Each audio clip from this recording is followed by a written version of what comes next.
Today we are talking about the brand Fugazzi. One of their creations that I do have here is called Sugardaddy. Very sus name, I'm not a fan of the name, but I'm a fan of the fragrance. A sweet cotton candy type smell mixed with a citrusy, fresh fruity zing to it. Cashmeran and patchouli in the base. It also has nutmeg, so it's also a bit spicy, and in the top it has tangerine and bergamot. Leans a little feminine, but can be worn by men, especially if you love sweet fragrances. This is a good one. The performance is really good on this as well. This, in my opinion, is one of their better fragrances. For my personal taste, it's a bit too feminine leaning, a bit too fruity basically. Probably would enjoy this more on women.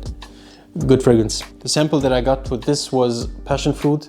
As the name suggests, it of course has passion fruit. It also has mango, so it has this very tropical fruity feel, especially in the beginning. Then it has an oud note, and the oud note is a problem. I don't enjoy the oud in here. It's a very mass appealing Western oud, very typical oud that you know from stuff like Ombre Nomade. You can smell that it's done to appeal to a Western audience. Especially in the dry down, it turns more and more into this, you could say Ombre Nomade without the raspberry with tropical fruits. I like the tropical feel, I like the fruitiness, but I don't like the oud in here. The longevity seems to be very good. The projection is quite decent as well. Really not a bad fragrance at all. It's very commonly compared to Oud Maracuja. It's just not to my personal liking, especially because of the oud. I'm gonna start with the bottom one actually. This is Vanilla Haze. I do not like this type of fragrance. I don't like it if women wear that. I don't like it myself. I would never wear something like this. It's essentially a sweet vanilla pudding fragrance. So the vanilla is powdery, but it overall smells like a very milky caramel vanilla pudding mixed with coconut, hazelnut and almond. A dessert basically. I don't like it at all. It's way too milky. I'm not a fan of milky and lactonic fragrances at all, and this is absolutely terrible to me personally. The performance is monstrous. I could see this on a younger lady maybe, but I'm myself not a fan of it at all. Please don't wear this near me.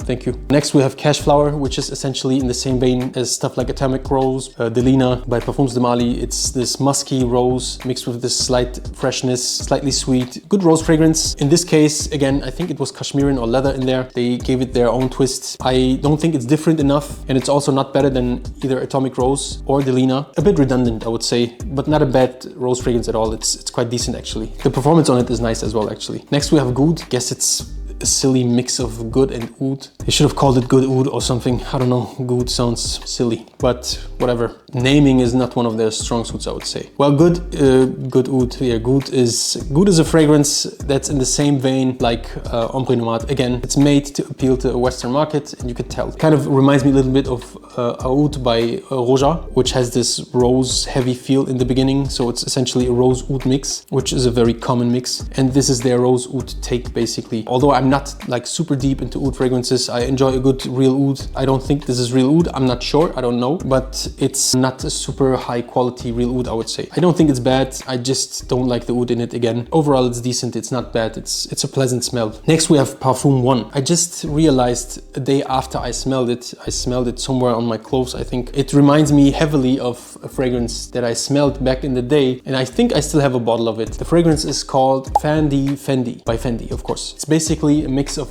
leather and something spicy, syrupy. Like the mix between spicy things and citrusy aromatic things that are sweetened up gives it that syrupy sweet feel basically. It also reminds me of green gummy bears. It smells sweet and syrupy. This is probably the strongest one in this kit. Next we have Saint Remy. The closest thing that I can think of is stuff like Cool Water, which essentially everyone has smelled, and stuff like Green Irish Tweed and Shea Bond. Aquatic, fresh, green fragrances. The ozonic feel is tamed, sweetened up a little bit with, I think it was blueberry, and then made a bit more dark and rich with leather. I like this one actually quite a lot.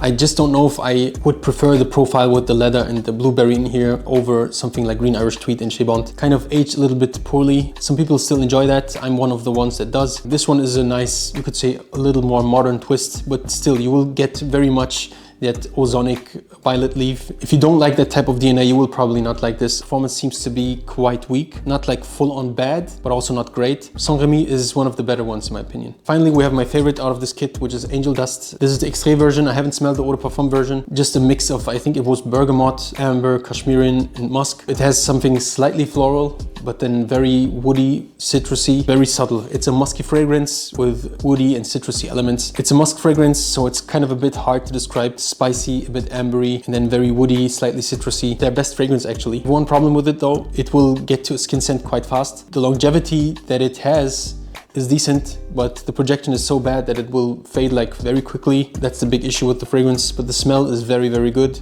I would love to get a full bottle of this and give it like 15 sprays or something and see how it performs, because I love the smell. It's very, very good. For the ladies, maybe try Cash Flower. If you love sweet vanilla pudding, try Vanilla Haze. I'm not a fan of it. Overall, a great house. From these 6, 7, 8 fragrances that I smelled, they seem to be very decent. The price performance is quite good as well, because they are not super expensive. And that was the kit. Very interesting house. Check it out. See if you like something from them.